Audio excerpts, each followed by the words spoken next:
I pray, Lord, that we be successful in raising this $60,000 to go and rescue so many more hundreds of girls from human trafficking. God, I thank you for everyone today and their gift of giving, Father, and in obedient giving and generous giving. God, I pray that you would bless the money given and bless the giver. In Jesus' name, amen.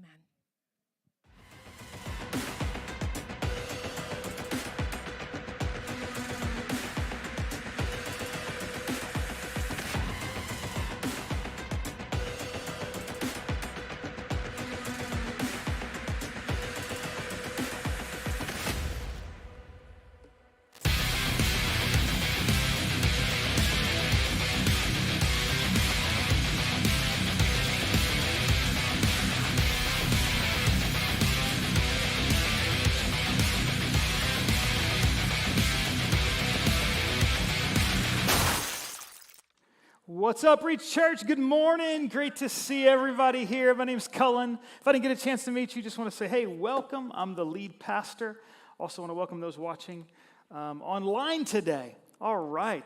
It's going to be a good day. Turn to somebody and say, it's going to be a good day. So I want to go back a number of years. In 2002, I know that was like forever ago, but there was a Spider-Man movie, all right? Some of you may have seen this movie, but old school Spider-Man movie. There was a bridge rescue scene, okay, that keeps you on the edge of your seat if you've ever seen that. So Mary Jane is on top of the Queensboro Bridge in New York City, and the Green Goblin, all right, the enemy, glides past the suspended Roosevelt tram car, which is full of kids, has all these kids in there. And then he blows up the base of the bridge, and the tram car suspension line, it breaks, and it starts falling towards the river below. And remember, the kids are in there, but the Green Goblin grabs it, all right? Then Spider-Man swings into action, and he finds the Green Goblin standing on top of the bridge, holding the tram car in one hand and Mary Jane in the other hand. Okay, you know, off the side of the bridge. We'll put that picture up there. A couple different, scenes there so you can kind of get the idea of what's going on in this particular moment, okay? And at that very moment, the Green Goblin tells Spider-Man that he must choose between the love of his life or the tram car full of innocent kids. So what's he going to choose? The tram car full of innocent kids or the love of his life? And then at that moment, the Green Goblin lets go of Mary Jane and the tram car at the same time. So who should Spider-Man save? If he can only save one person, who's he going to save? And that's the moment he's faced with. What decision should Spider-Man make? Okay, you could make a case for either one, right? You can make a case. There's not necessarily a clear right or wrong in that moment when you don't have a lot of time to think. And maybe you've been in a situation where there's not a clear right or wrong, and you don't know exactly what to do, right? It's a dilemma, okay? And you can make a case for either being right or wrong, and the question is, what do you do when you face those kind of moments? Now, we all understand what I just talked about. That was a movie. I get it, okay? That wasn't happening in real life. You're not going to be facing the Green Goblin anytime soon or ever. I get that, okay? But the issue of what to do when there's not a clear path towards what's right and what's wrong is something that we actually face on a regular basis.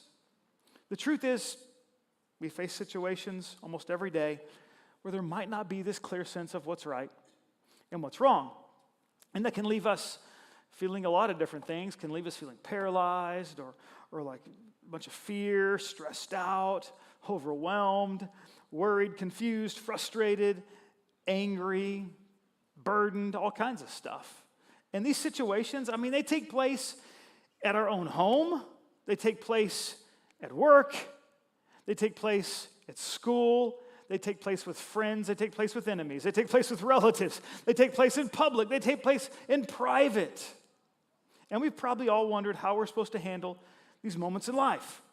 And maybe you're even dealing with one of these situations right now, and it's on your mind, or maybe you've kind of dealt with one of these situations recently, It's been weighing on you. So what do we do when we're faced with something and there's no immediate sense of clarity for what's right or what the wrong thing to do would be in that particular moment? I think life is often full of gray moments, these unclear moments. And this is what we want to talk about today.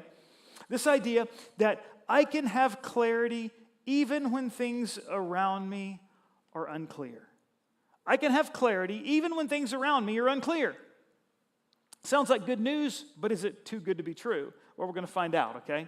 And this is the last message in our series today called Warning. Next Sunday, we're going to start a brand new series called Influencers, and I believe you're going to really like some of the things we have planned for that particular series. But in our warning series that we're wrapping up today, we've been talking about how the Bible gives us warnings to help prevent us from falling into unnecessary traps and pitfalls in life. We want to pay attention to those warnings. They could prevent you from being sidetracked or even destroying your life.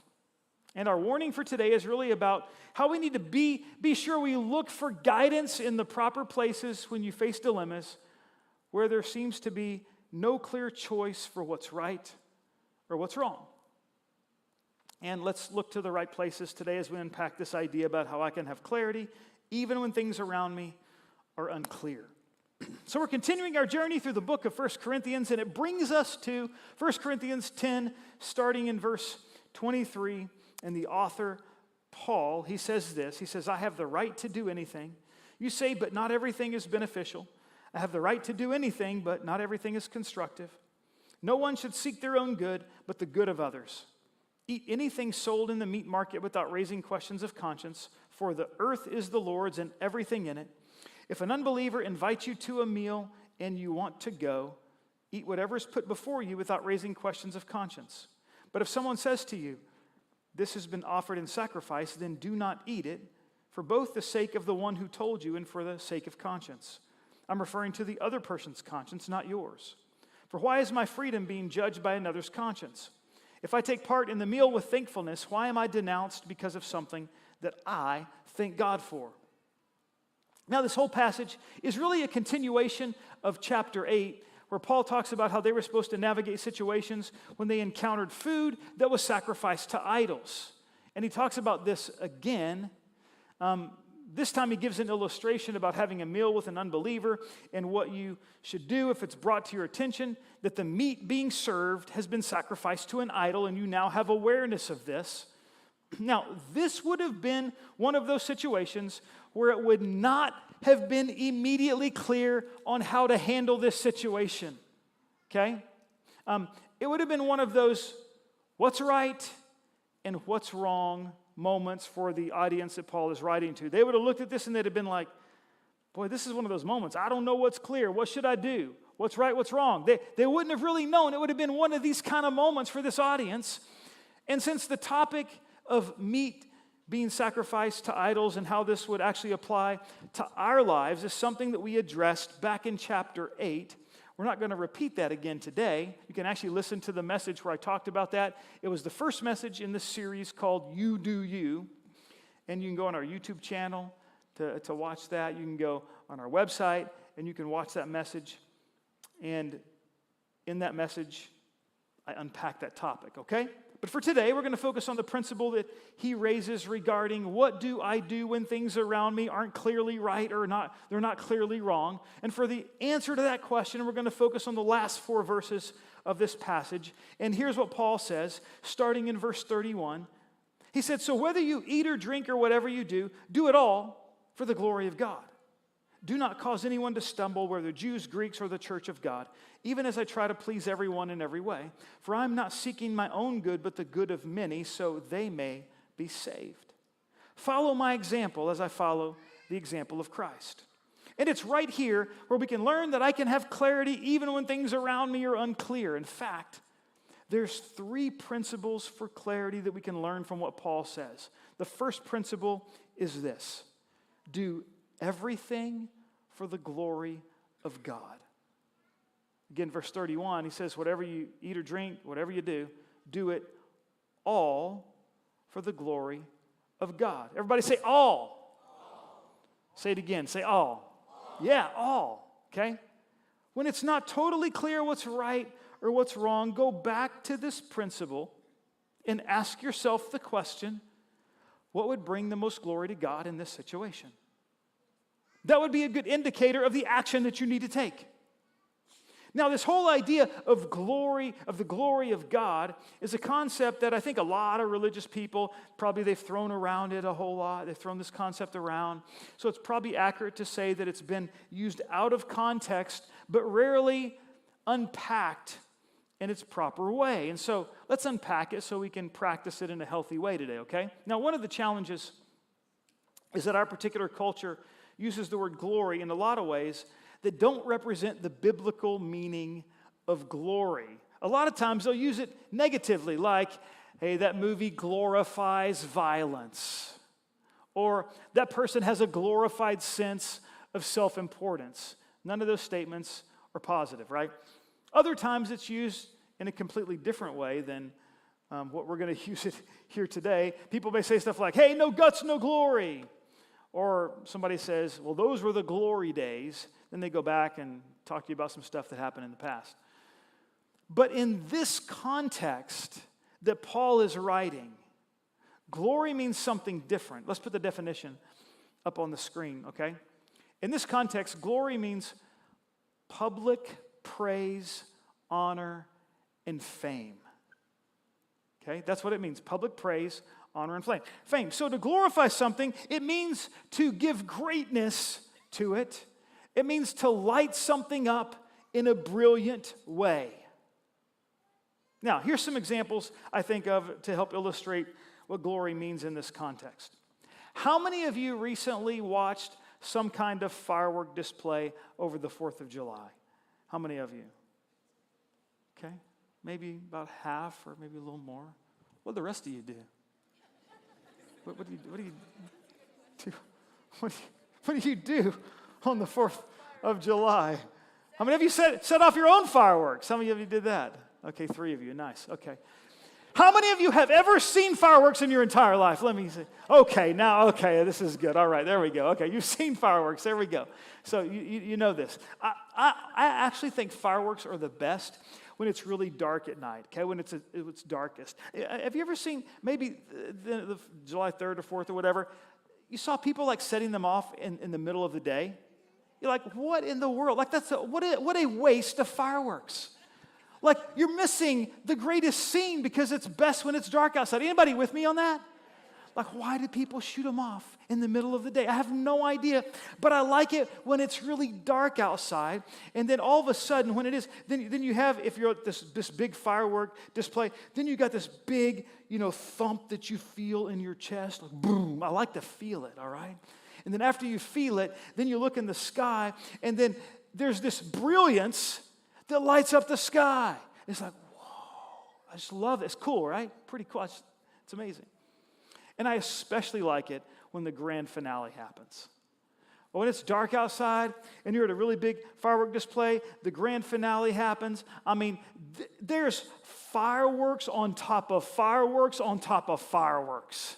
It's just like, whoa, what an amazing scenario, all right? And then it lights it up. Sometimes it makes it feel like that it's daytime right there where the grand finale is taking place because there's so much light in the sky. It's my favorite part of a fireworks show because it lights up everything in a brilliant way. Okay, does that make sense? This is kind of what we're talking about. Or maybe, since it's going to be like the heat index today, like 106, 107, 110, or whatever it is, once you start talking triple digits, it's just kind of hot. You know what I'm saying? So today, let me describe this in another way, because maybe some of you would like Christmas in July on a hot day like today. You can think about like wintertime, and you're like, oh, this is refreshing. So let me give you this concept by using Christmas in July. Because during Christmas time, there's sometimes like a holiday Christmas tree lighting that happens every December. I know they have one like in Des Moines, in the city of Des Moines, maybe in some other communities around the city. They have those as well. How many of you have heard of those, like a Christmas tree? Anybody heard of Christmas tree light? How many of you seen a Christmas tree before? Okay, cool, yeah, right. So Christmas tree, lighting, yeah. And this event, what it is, if you don't know what it is, it's an event that kind of kicks off the Christmas season okay? The city Christmas tree is lit, and everybody celebrates, and it lights up the sky in this brilliant kind of way. And hey, the Christmas season has started. And maybe you've never seen one of these, like in real life, or in the city of Des Moines, or in your community, or wherever you live. Then maybe you've seen one on the Hallmark Channel because you've watched a Hallmark Christmas movie. Because they have one of these in almost every movie, one of these movies, right? And on the Hallmark Christmas movie, you know, they do this Christmas tree lighting, and it lights up the sky in this brilliant, magical sort of way. They kind of take it over the top, and it doesn't really happen like that in real life, but that's what it is, you know, in this movie. And then after this Christmas tree lighting, the ever so predictable plot drones on for the next hour and a half or 2 hours with the Hallmark Christmas movie. Okay, enough about the Hallmark Christmas movies, but don't get me started on those things. But anyway, how many of you understand what I'm saying, okay? The glory, okay? It's a positive experience. And again, it's meant to light something up in a brilliant way. That's what we're talking about when we talk about glory. And Paul is saying that followers of Jesus are supposed to live their lives in a way that God is lit up in a brilliant way. That God is honored, He's made famous by every choice, activity, and decision in our lives. Okay? This should be done with the most ordinary or routine things in life. All of our desires should ultimately be focused on making God known for who He is. The focus of our lives is meant to make the beauty of God light up in a brilliant way all around us.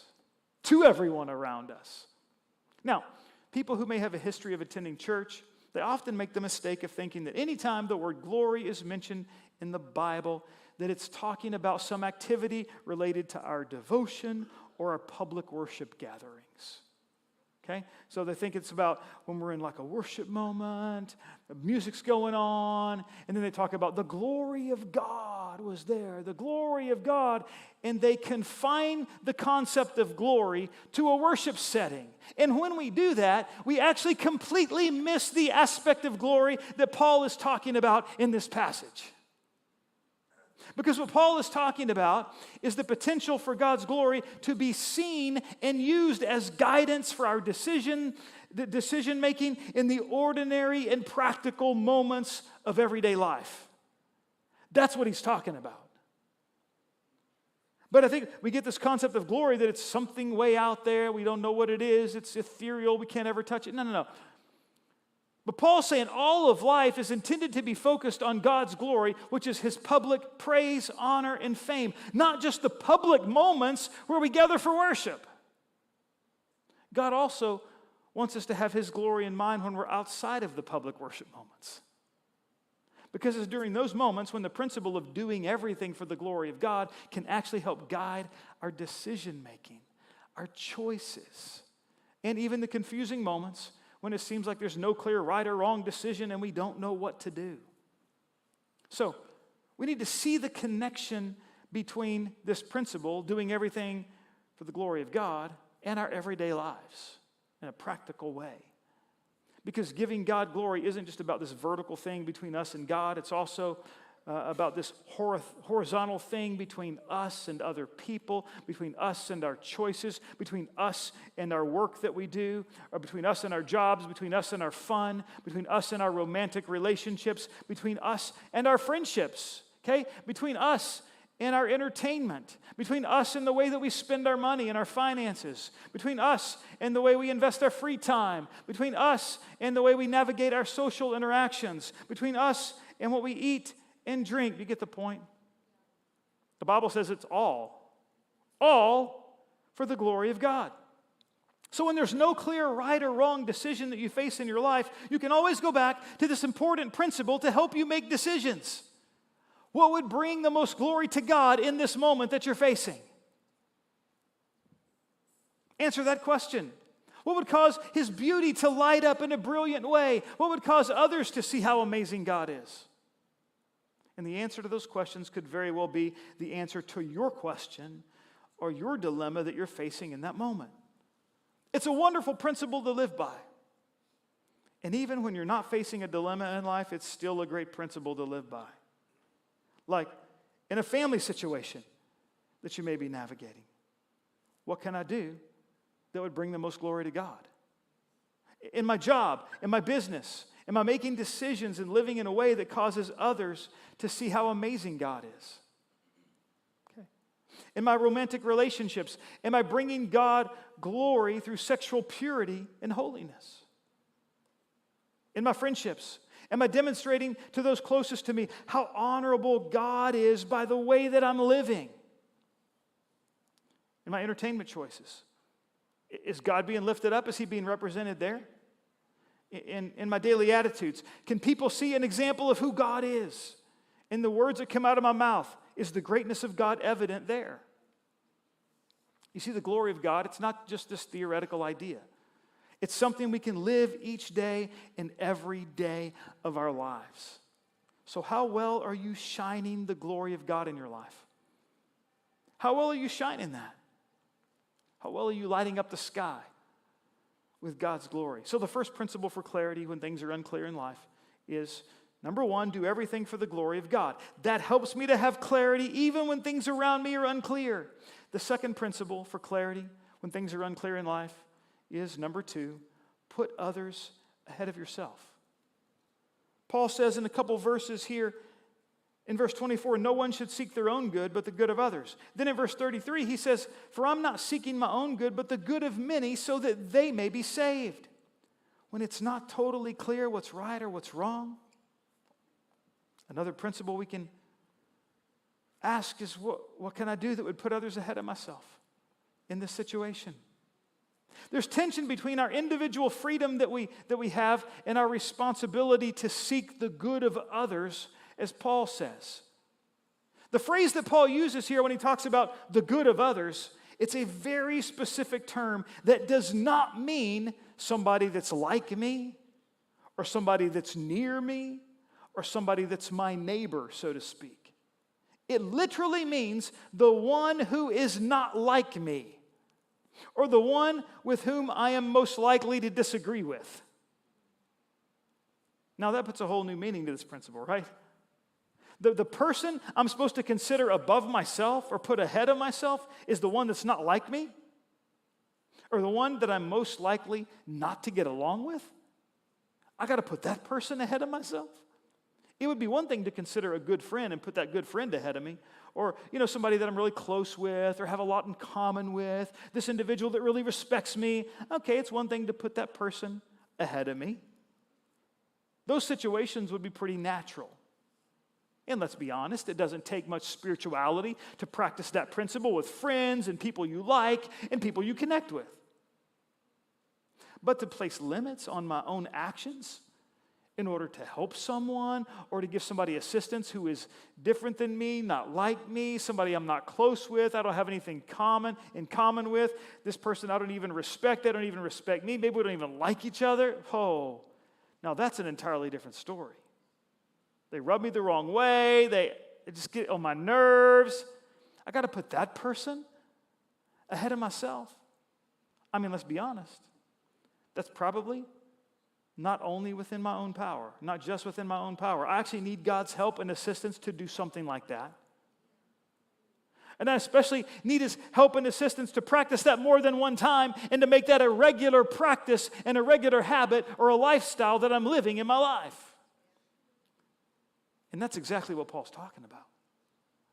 He's talking about living a lifestyle where I'm putting those who are not like me ahead of me. People who get on my nerves.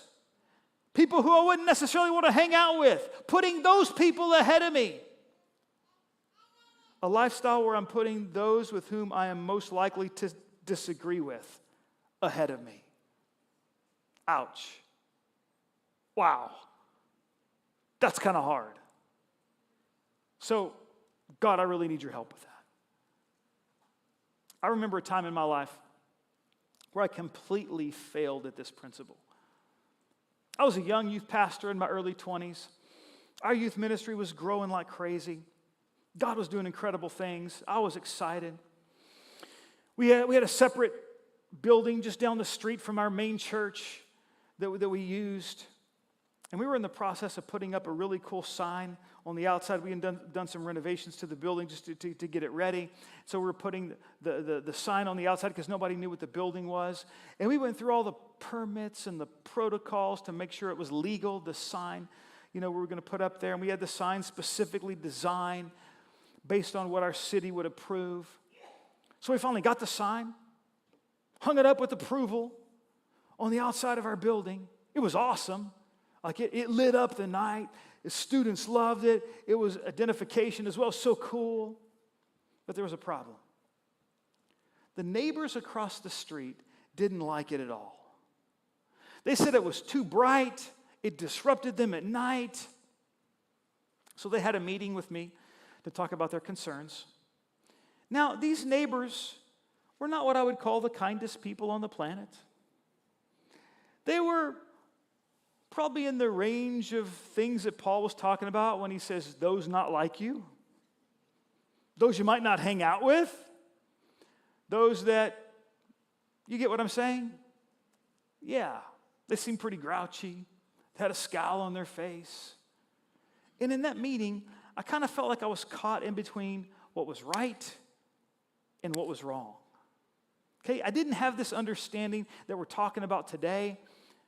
How I can have clarity even when things around me are unclear. And I felt really torn in this meeting. So I started telling this neighbor about how everything we were doing with the sign was perfectly legal. Okay? We went through all the permits, all the protocols, all the processes to put this sign in place. This was all factual information. I was giving them accurate information. I said it was approved by our city. We follow the specific the specifications and blah, blah, blah, blah, blah, and on and on and on. And I talked about all this stuff. But one thing I didn't do? I didn't put them ahead of myself in my preferences. I was using all the information to prove my point. I didn't want to hear theirs. So I totally put my preference ahead of theirs. The opposite of what Paul's telling us to do. I defended my position instead of compassionately hearing their position. As a result, we kept the sign, but we lost the relationship. The relationship or lack of relationship was a thorn and a problem for years to come because of that moment. They called the police on us almost every single week we had our youth services. I got to know the cops on a first-name basis. They got to know me on a first-name basis. Our neighbors across the street, they tried to rally other neighbors against us. We ended up having to be engaged in damage control. It was terrible. It was terrible. All because I didn't practice this principle of putting others ahead of myself. If I would have just practiced that principle that Paul's talking about, it probably would have changed the entire relationship and situation forever in a positive way. You know what else I did by not practicing this principle? And this is actually the worst part about it. I put up a barrier between our neighbors and Jesus. They didn't want anything to do with Jesus or the church because I was their example of Jesus and the church. And I hadn't been a very good example because I didn't put them ahead of myself. I know it's terrible. It is. There's no defense for this. The very thing I was supposed to be demonstrating, Jesus, is the very opposite of what I was providing. And I was a pastor. Paul said that the primary reason we consider others ahead of ourselves is so that they may be saved or come to Jesus. Not to prove a point, not to get my way, not to get a sign on a building, but to show them Jesus. And I had done the opposite. But when we do practice this principle, it actually draws people to Jesus because it shows them a beautiful side of Jesus that they don't often see. They see a demonstration of Jesus in the flesh, instead of just in concept. And we get to actually show that side of Jesus to people all around us every day. I learned a lifelong lesson from that failed experience. You see, we have the opportunity every day to consider others ahead of ourselves in so many practical ways in life. We can surrender the largest piece of pie to another family member instead of taking it ourselves. We can allow somebody else to go ahead of us in line at the store. We can put a project on pause, a big project maybe we're leading or we're navigating on our job or at work. Maybe we can put that project on pause just to hear from those who are being impacted by the decisions. To consider, right? To put them ahead of us. Doesn't necessarily mean the decision would change, but we consider them ahead of us by hearing them out, right? We can defer to another person's preferences instead of just insisting on our own. We can take the back seat of the car instead of the front seat all the time. Shotgun, I got shotgun. What if we said, you got shotgun, I got back seat? You ever seen that in a family? We can assist somebody with their groceries before loading our own. We can take time to listen to somebody else when it feels like we don't have the time. All those things plus a whole lot more are examples of Jesus that can be a catalyst for changing people's lives.